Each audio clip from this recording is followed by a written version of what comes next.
And welcome to my channel. In today's video, I'm going to be showing you how to make this adjustable ruffle satin bonnet. It's a very interesting tutorial and you actually need to see how this is done. If you have watched my other satin bonnet videos, you know that I come up with satin bonnets that can be made without the use of elastic. And if you're not a fan of using elastic band to make your satin bonnet, this is definitely one for you. So this satin bonnet has a tie at the back.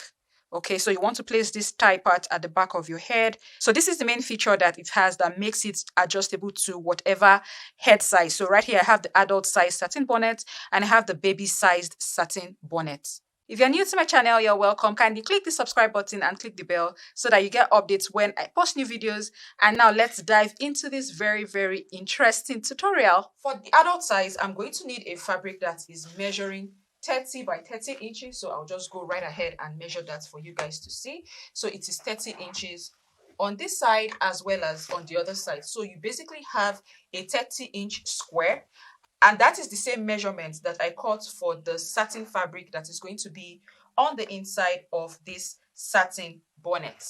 Then for the baby toddler size, I have my fabric here and it is measuring 18 by 18 inches. Okay, so I have 18 inches here. It is 18 inches on this other side. So we have an 18-inch square right here. And exactly what I have here is what I have cut for the satin fabric. So this is the satin that we're going to be using as well. So I'm basically making a mommy and me satin bonnet, ruffled satin bonnet. So what I'm going to do right now is to get my fabric piece. I'm going to cut my fabric piece first. And what I'm going to be doing is making a mark of 15 inches from the edge, from the folded part of this fabric. Okay, so let me explain what I did here. So I have a 30 by 30 inch fabric. I folded it into two. So we're going to have 15 inches on this side. I'm going to go ahead and fold it into two again. Okay, so did you see that? I'm going to go ahead and fold it into two again. So this is what we have, and then we're going to go on to begin marking.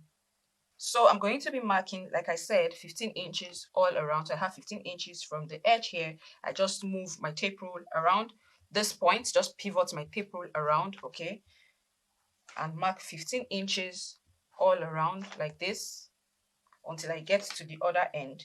And for the toddler size, for the baby size, I'm going to fold my fabric same way I did for the adult, and I'm going to be marking 9 inches for the toddler size. For the adult size, as you can see, I'm marking 15 inches. And after marking, I'll go ahead and join the points.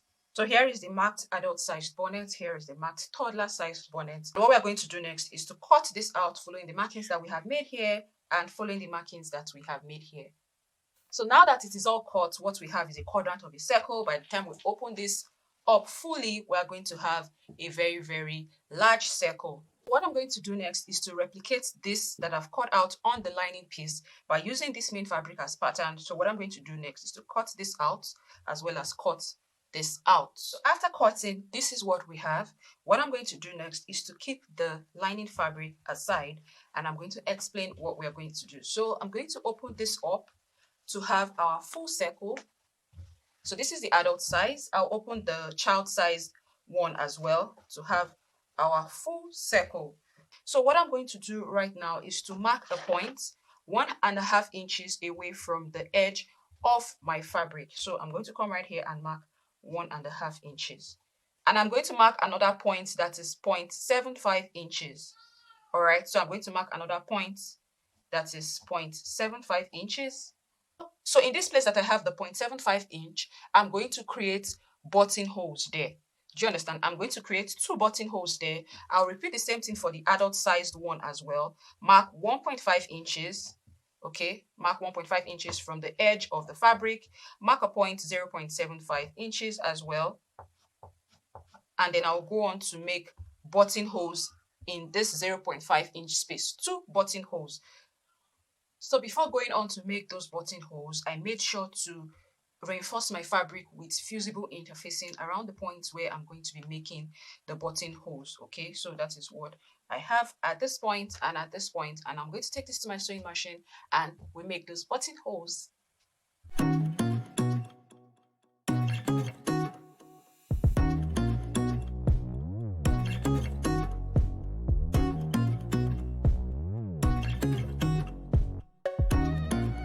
So after sewing the buttonhole stitches, I'm going to use my seam ripper to rip through it in order for us to create a hole. So I rip through it like this. I'll come right through the second one and do the same thing. And then I'm going to repeat the same thing for the adult satin bonnet that we are making.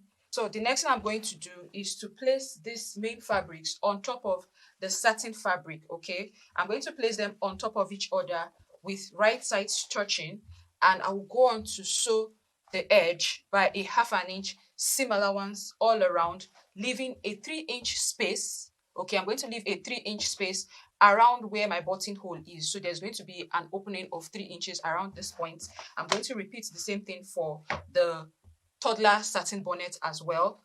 So after sewing it all around, this is what I have. Here is my opening to turn it right sides out, and I've gone on to create notches around the edges so that by the time I turn it, I'll be able to iron it nice and flat and round. So what I'm going to do right now is to go on to bring it right sides out, and then I'm going to give this a very, very good press. Okay, so after pressing, guys, this is what we have here.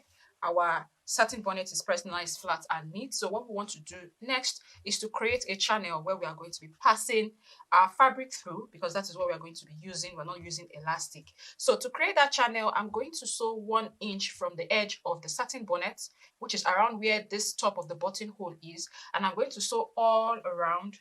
I'm going to come around again at the bottom of the buttonhole, which is 0.5 inches away from the top. We're going to sew all around 0.5 inches from the first stitch right around the top of the buttonhole. So I'm going to go ahead and do that and come and explain to you guys once you see the stitch. So this is what I mean by sew 1 inch from the edge, okay, and then 0.75 inches from the first stitch. So everywhere is all sealed up, including the opening that we use to turn our fabric right sides out. I use my hand needle to do an invisible stitch right there to seal that place up. So that is what we have right here. Okay, I've done it for both the adult bonnet and the baby bonnet. So what we want to do next is to go on to create our fabric string for this satin bonnet that we want to make.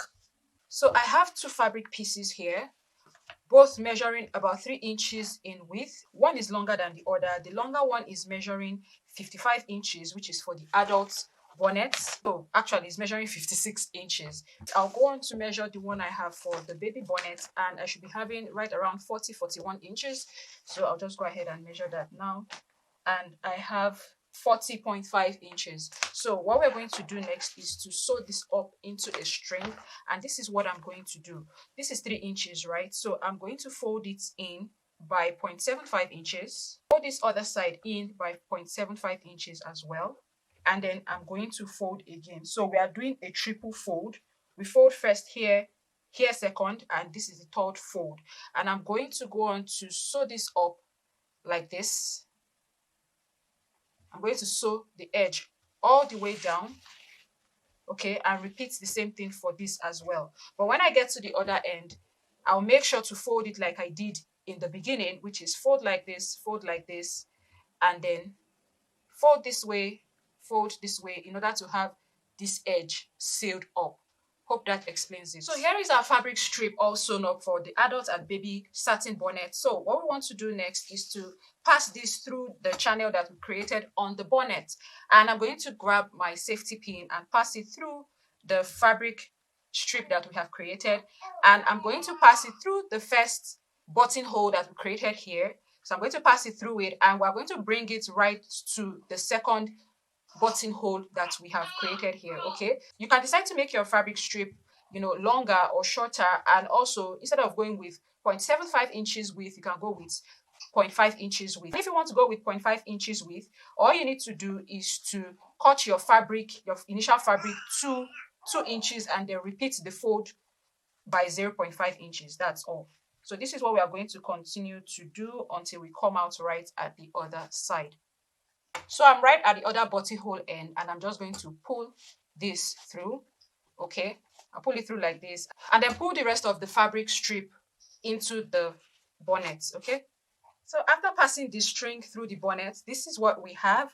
Okay, this is what it looks like for the baby bonnet, and I'm going to show you what it looks like for the adult bonnet. So this is what we have, guys. Like I said, it is adjustable depending on the size of the head. You can go on to adjust it. So this is for my little one. But if you want to make this for a toddler or an older child, you can increase this to 22 by 22, 23 by 23 inches in order to make it bigger. So this is what I have for my little one. And like I said, it is adjustable because of this string that we put here and this buttonhole that we created. So you can just go on to make a tie right at the top of the bonnet to properly, secure it. And if you don't want to tie it like this, you can go on to use a drawstring lock. Especially if you want to make this for sale, I would advise that you use a drawstring lock. It is actually more presentable than just tying it like this. Sometimes the strip can get lost in the bonnet and you cannot expect your customer to be looking for safety pin to be passing it through, okay? So this is what I have, guys. I hope you enjoyed this tutorial. If you did, kindly give us a thumbs up, subscribe to my channel, turn on the bell so you get updates when I post new videos, and I'm going to be seeing you in my next tutorial. Bye!